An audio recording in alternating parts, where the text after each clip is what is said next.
You're watching Mirror 7 News. Stay informed, stay ahead for more news. Hey everyone, you won't believe what happened at the Cincinnati Open this year. It was supposed to be a thrilling showdown between Jannik Sinner and Carlos Alcaraz in the men's final. But things didn't quite go as planned. Sinner, the defending champion and world number 1, had to retire from the match early due to illness, just 6 days before the US Open begins. From the very first point, it was clear that Sinner wasn't himself. He fell behind quickly, trailing 5-0 in just 23 minutes on a sweltering day. At the first changeover, he was sitting with ice on his head, clearly struggling, and after losing another 2 games, he called for the trainer. There was a moment that really hit everyone watching.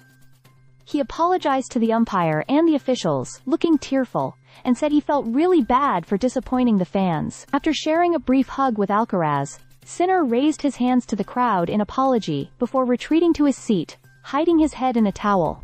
Alcaraz, the Spanish world number 2, handled the situation with real class. He went over to comfort Sinner, and even wrote, "Sorry Jannik," on the camera lens afterward. While this marked Alcaraz's first Cincinnati Open title, and his 7th of the season, he admitted afterward that it wasn't the way he would have wanted to win. Sinner, despite the early exit, can take some comfort knowing it was illness, not injury, that stopped him. Though his 26-match winning streak on hard courts came to an abrupt pause. This result shakes things up a little as both players look ahead to the US Open. Sinner will remain world number 1 for now, but Alcaraz is closing in fast. The two can only meet in the final in New York, where Sinner will be defending more points than Alcaraz, setting the stage for an intense showdown. Interestingly, this was their 4th final meeting this season, with Alcaraz winning twice on clay and Sinner taking their last encounter at Wimbledon. But this Cincinnati final was barely a contest, with Sinner clearly hampered by his illness.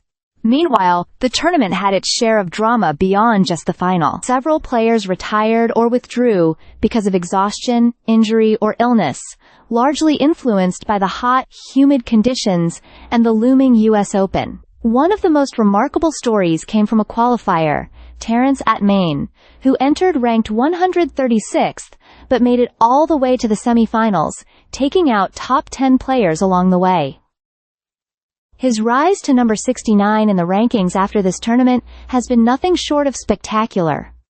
All in all, Cincinnati delivered drama, surprises, and heartbreak. It reminded everyone that even the top players are human, and that health and timing can be just as decisive as skill on the court. Now, all eyes turn to New York, where Sinner and Alcaraz, along with other top players, will battle it out at the US Open. Stay subscribed for more videos.